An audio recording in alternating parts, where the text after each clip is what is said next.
Hello, good morning दोस्तों, जय हिंद, नमस्कार। आप लोगों का हार्दिक स्वागत एवं अभिनंदन बंदन है आपके अपने YouTube channel double A academy में। चलिए मेरे दोस्त, आज हम लोग आगे बढ़ते हैं अगले टॉपिक की ओर। उस टॉपिक का नाम रहेगा धार्मिक स्वतंत्रता का अधिकार। इसके पहले हमने आप लोगों को पढ़ा दिया था कौन सा, शोषण के विरुद्ध अधिकार।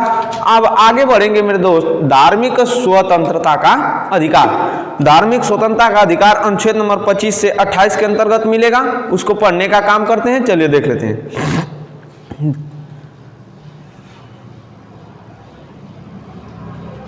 चलिए मेरे दोस्त देख लेते हैं। आपको हमने शोषण के विरुद्ध अधिकार पढ़ा दिया था, ठीक है।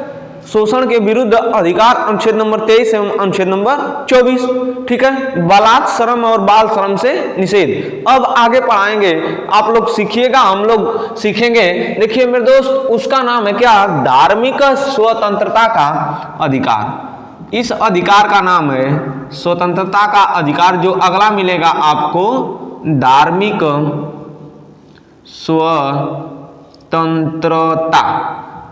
स्वतंत्रता का अधिकार। धार्मिक स्वतंत्रता का अधिकार कहां से कहां तक मिलेगा मेरे दोस्त, तो अनुच्छेद नंबर 25 से 28 के अंतर्गत मिलेगा। अनुच्छेद नंबर 25 से 28 कहां से कहां तक मिलेगा, अनुच्छेद नंबर 25 से अनुच्छेद नंबर 28।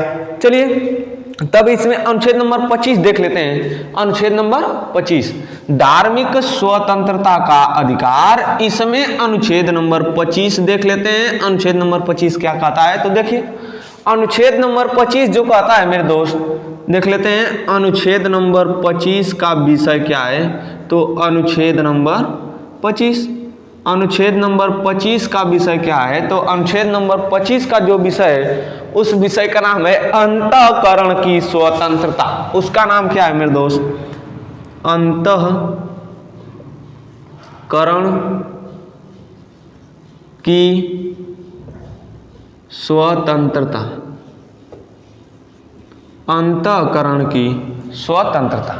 अनुच्छेद नंबर 25 का मतलब क्या है, अंतःकरण की स्वतंत्रता। अंतःकरण की स्वतंत्रता का मतलब कोई भी व्यक्ति या भारत में रहने वाला कोई भी व्यक्ति, भारत में रहने वाला कोई भी व्यक्ति किसी भी धर्म का हो, वह किसी भी धर्म को अपना सकता है, ठीक है। इसमें अंतःकरण की बात कही गई है, अंदर से मानिए किसी धर्म को, अंदर से मानने के लिए कहा गया है। तो इसमें तो यह भी बात लिख देनी चाहिए क्या, कि धर्मांतरण नहीं मेरे दोस्त, धर्मांतरण नहीं, अंतःकरण। धर्मांतरण का मतलब बाहरी से हो जाएगा, अंतःकरण का मतलब अंदर से। आप किसी भी धर्म को मानने वाले हो, किसी भी धर्म को मानने वाले किसी भी धर्म को अंदर से मान सकते हैं। जैसे मैं हिंदू धर्म का हूं, तो मैं मुस्लिम धर्म का जो अच्छा गुण है, अच्छा विचार है, उसको मैं ग्रहण कर सकता हूं। तो क्या उसको हम दिखावा देकर ग्रहण किए ना, अंदर से ग्रहण किए, तो उसे कहा जाएगा अंतःकरण की स्वतंत्रता। अंतःकरण की स्वतंत्रता में मेरे दोस्त आप देखिए, इसमें एक व्यक्ति को कहा जाता है, अंतःकरण की जो स्वतंत्रता है मेरे दोस्त, इस वाले में केवल एक व्यक्ति को कहा जाता है। कैसे, अंतःकरण की स्वतंत्रता में एक व्यक्ति को, तो क्या आप जैसे धार्मिक कार्य भी इसमें कर सकते हैं। जैसे अंतःकरण की स्वतंत्रता में आप इसमें धार्मिक कार्य भी कोई कर सकते हैं आराम से जाकर। जैसे क्या कोई हिंदू व्यक्ति है, कोई मुस्लिम संप्रदाय के, चाहे सिख संप्रदाय के गुरुद्वारा में जाए या तो मस्जिद में जाए, तो कोई रोकेगा का ना, ऊपर से करिए चाहे अंदर से करिए, लेकिन धर्मांतरण को नहीं कहा गया इसमें, ठीक है। अगला वाला देखिए इसका, फिर इसी के अनुसार आपको धार्मिक प्रचार प्रसार की व्यवस्था है। धार्मिक प्रचार की व्यवस्था है, धार्मिक प्रचार की भी व्यवस्था है। किसमें, तो अनुच्छेद नंबर 25 में, ठीक है। आगे देखिए, अनुच्छेद नंबर 25 के तहत ही जैसे हिंदू जो महिलाएं हैं सिंदूर धारण करती हैं, क्या धारण करती हैं, तो सिंदूर धारण करती हैं। मुस्लिम महिलाएं हिजाब धारण करती हैं, क्या हिजाब धारण करती हैं। तथा जो सिख समुदाय के व्यक्ति हैं, वो सब कृपाण धारण करते हैं। क्या धारण करते हैं, कृपाण। सिख समुदाय के लोगों को अनुच्छेद नंबर 25 के अनुसार 5 चीज धारण करने की स्वतंत्रता है। कृपाण, कंगा, केश, कच्छा, कड़ा। कृपाण, कंगा, केश, कच्छा, कड़ा। तो यदि प्रश्न आपसे पूछ दिया कि जो सिख समुदाय के व्यक्ति हैं वो किस अनुच्छेद के अनुसार कृपाण को धारण करते हैं, तो अनुच्छेद नंबर 25 के अनुसार। किसके अनुसार? अनुच्छेद नंबर 25 के अनुसार। चलिए मेरे दोस्त अब आगे बढ़ते हैं अनुच्छेद नंबर 26 की ओर। अनुच्छेद नंबर 25 में कहा है कि अंतःकरण की स्वतंत्रता। अनुच्छेद नंबर 26 में कहा है तो उसको देखिए, धार्मिक कार्यों के प्रबंधन की स्वतंत्रता। चलिए अनुच्छेद नंबर 26, अनुच्छेद नंबर 26, अनुच्छेद नंबर 26 में क्या मिलेगा कि धार्मिक कार्यों के प्रबंधन की स्वतंत्रता। धार्मिक कार्यों के प्रबंधन, धार्मिक कार्यों के प्रबंधन की स्वतंत्रता। धार्मिक कार्यों के प्रबंधन की स्वतंत्रता अर्थात इसमें तो केवल एक व्यक्ति को कहा गया था, इसमें समूह में कहा गया है कि समूह में जैसे धर्म का प्रचार प्रसार करना हो, फिर इसके बाद जुलूस निकालना हो, ठीक है, ये सब किसके अंतर्गत आता है? धार्मिक कार्यों के प्रबंधन की स्वतंत्रता। आप किसी भी धर्म के कार्य का प्रबंधन कर सकते हैं, किसी भी धर्म के कार्य का प्रबंधन कर सकते हैं। अब वो प्रबंधन में क्या करेंगे? जैसे मान लीजिए हिंदू धर्म का व्यक्ति है तो मंदिर बनवा सकता है। क्या बनवा सकता है? मंदिर बनवा सकता है। फिर इसके बाद मुस्लिम धर्म का व्यक्ति है तो मस्जिद बनवा दे। बनवाने के बाद मेरे भैया उस पर जरूर चढ़ावा चढ़ेगा, उसमें दान पेटी मिलेगी, दान पेटी में पैसा पड़ेगा तो संपत्ति मिलेगी।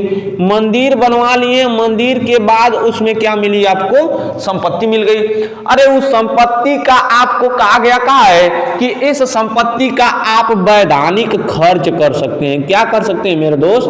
वैधानिक खर्च कर सकते हैं, वैधानिक खर्च कर सकते हैं। जैसे मंदिर बनवाए, पैसा हो गया तो किसी गरीबी में, मान लीजिए गरीब व्यक्ति को जाड़ा में कंबल बांट दीजिए, खाना खिला दीजिए। फिर इसके बाद कुछ भी आप क्या करिए? धार्मिक कार्य में वैधानिक कार्य कर दीजिए। इना कि लिया बंदूक संदूक लेके दे दे, मारा सोन मारा, ई कुल काम करा, ई वाला व्यक्ति काम नहीं करना है मेरे दोस्त। किसमें? धार्मिक कार्यों के प्रबंधन की स्वतंत्रता में ई वाला काम नहीं करना है, ठीक है। अब इसमें कहने की इसमें सामूहिक स्वतंत्रता दी गई है। समूह में कार्य कर सकते हैं तो सामूहिक क्या दी गई है मेरे दोस्त? सामूहिक स्वतंत्रता, सामूहिक स्वतंत्रता दी गई है। कैसी स्वतंत्रता दी गई है? सामूहिक स्वतंत्रता दी गई है। किसको? व्यक्तियों को कार्य करने के लिए। झंडा लेके मार जुलूस निकालिए, जैसे बहुत काम किया जाता है। हिंदू धर्म में भी हो गया, मुस्लिम धर्म में भी हो गया, सिख समुदाय में भी हो गया, फिर इसके बाद अनेक धर्मों में हो गया, सभी धर्म में ये लोग करते हैं, ठीक है। सामूहिक। अनुच्छेद नंबर 27 इसको मिटाते हैं, आगे बढ़ते हैं। इसका स्क्रीनशॉट लेना हो तो मेरे दोस्त ले लीजिए जल्दी से। अनुच्छेद नंबर 27 और 28 पढ़ाऊंगा इसके बाद। चलिए अनुच्छेद नंबर 27 देखते हैं क्या है। अनुच्छेद नंबर 27,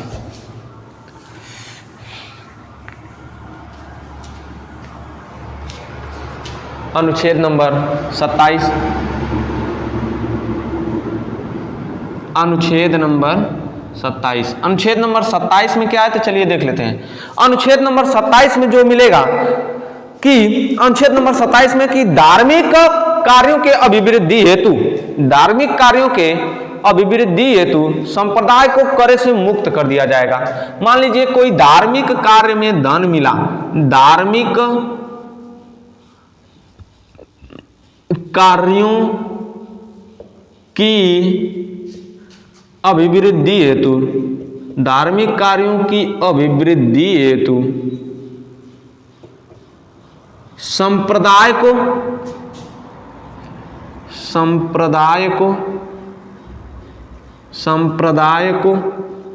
करों से मुक्त कर दिया जाएगा। किससे मुक्त कर दिया जाएगा? करों से मुक्त कर दिया जाएगा। अर्थात करों से मुक्त का मतलब क्या है? जैसे 26 में आपको देखें मंदिर बनवाए, संपत्ति रखें, वैधानिक खर्च किए, ठीक है। अब कहा गया कि जो मंदिरवा में संपत्ति मिलेगी, कोई ट्रस्ट खोल देंगे तो उस मंदिर पर देखेंगे मेरे दोस्त, दक्षिण भारत का एक मंदिर है रामा स्वामी कृष्ण, वो वाला मंदिर में मेरे दोस्त एक दिन में 1 करोड़ 1.5 करोड़ का चढ़ावा चढ़ता है। तो क्या भारत सरकार उस पर टैक्स लेती है ना। अब इसी का देखिए मिसयूज करते हैं, कैसे सभी लोग मिसयूज करते हैं। का मान लीजिए मंदिर चाहे मस्जिद हो गया, उस पे क्या रख देंगे, मंदिर और मस्जिद में क्या करेंगे, अपने धन को ट्रस्ट में रख देंगे, कोई ट्रस्ट रख देंगे और ट्रस्ट खोल के रख देंगे और उसे कहेंगे कि हम वैधानिक खर्च करेंगे, और साधु जो बैठा रहेगा उस पर पुजरिया उसको पटा लेंगे, मतलब अपने फेवर में कर लेंगे और कहेंगे कि उसका दिखा देना कि खर्च हो गया, आधी पैसा हमको दे देना और थोड़ी अपने रख लेना। तो इसका मिसयूज भी होता है। धार्मिक कार्यों के अभिवृद्धि हेतु संप्रदाय को करों से मुक्त कर दिया जाएगा, यानी भारत सरकार मंदिर मस्जिद पर जो पैसा रहेगा उस पर टैक्स नहीं लेगी। सीधा सीधा बात जानिए, मंदिर हो मस्जिद हो, सिख समुदाय का गुरुद्वारा हो, इस पर मान लीजिए आपको मिल गया धन तो उस पर भारत सरकार टैक्स वैक्स नहीं लेगी। फिर क्या कहा गया, अनुच्छेद नंबर 28, अनुच्छेद नंबर 28 देखिए, अनुच्छेद नंबर 28 में क्या कहा गया मेरे दोस्त, अनुच्छेद नंबर 28 में, अनुच्छेद नंबर 28 में कहा गया क्या कि अनुच्छेद नंबर 28 शिक्षण संस्थाओं के बारे में स्वतंत्रता है। अनुच्छेद नंबर 28 में शिक्षण संस्थाओं के बारे में स्वतंत्रता, शिक्षण संस्थाओं के बारे में स्वतंत्रता। अनुच्छेद नंबर 28 में कहा गया है शिक्षण संस्थाओं के बारे में स्वतंत्रता। शिक्षण संस्थाओं के बारे में क्या स्वतंत्रता है, तो अनुच्छेद नंबर 28 में देखिए क्या शिक्षण संस्थाओं के बारे में स्वतंत्रता मिलेगी। अब मेरे दोस्त शिक्षण संस्थाओं के बारे में स्वतंत्रता मिलेगी कि मान लीजिए कोई भी शिक्षण संस्थान किसी भी धर्म का खोला गया हो, लेकिन उसमें दो कमा रोक लगाया गया है। क्या रोक लगाया गया है, देखिए राज्य द्वारा पोषित शिक्षण संस्थान में पहला वाला धार्मिक शिक्षा नहीं दी जाएगी। पहला वाला मेरे दोस्त कहा गया कि इसमें धार्मिक शिक्षा नहीं दी जाएगी। जैसे मान लीजिए मदरसा खोल दिया गया मुस्लिम संप्रदाय का, चाहे तो इसके बाद हिंदू संप्रदाय का संस्कृत विश्वविद्यालय खोल दिया गया, तो उसमें धार्मिक शिक्षा नहीं दी जाएगी। अच्छी अच्छी पुस्तक पढ़ा सकते हैं लेकिन धर्म के बारे में शिक्षा नहीं दी जाएगी। किसमें कहा गया है, शिक्षण संस्थाओं के बारे में स्वतंत्रता। अरे मोर भैया खोल के कुल इनके पढ़ावा, कुल के पढ़ेले का मतलब हिंदू का व्यक्ति जाए तब वो पढ़ावा, सिख समुदाय का जाए तब वो पढ़ावा, मुस्लिम का जाए तब वो पढ़ावा। मदरसा खोलिए चाहे संस्कृत विश्वविद्यालय खोलिए, तो खोलकर इना क्यों में अब मदरसा खोलिए तो केवल मुस्लिम धर्म की शिक्षा, फिर इसके बाद संस्कृत विश्वविद्यालय खोलिए तो क्या हिंदू की, उसमें हिंदू धर्म की शिक्षा ना। मेरे दोस्त ये वाला काम नहीं करना है, ठीक है। अब आगे देखिए, फिर दूसरा वाला कहा गया कि किसी भी व्यक्ति को धार्मिक उपासना में शामिल नहीं किया जाएगा, ठीक है, स्वतंत्रता है। मान लीजिए वही अगर मदरसा में पढ़ने जाएंगे तो मुस्लिम धर्म का मान लीजिए अल्लाह का, भगवान जी का, वो लोग क्या कर रहे हैं, नमाज कर रहे हैं, तो ठीक है, उसमें हमको उपासना करने के लिए, मतलब प्रार्थना करने के लिए, नमाज पढ़ने के लिए हमको बाध्य नहीं किया जाएगा। दूसरा वाला कहा गया है कि उपासना करने के लिए बाध्य नहीं किया जाएगा। क्या करने के लिए, उपासना करने के लिए बाध्य नहीं किया जाएगा। किसमें, तो अनुच्छेद नंबर 28 में, ठीक है मेरे दोस्त। मिलेंगे अगले वीडियो में अगले एपिसोड के साथ। आज के लिए बस इतना ही। जय हिंद।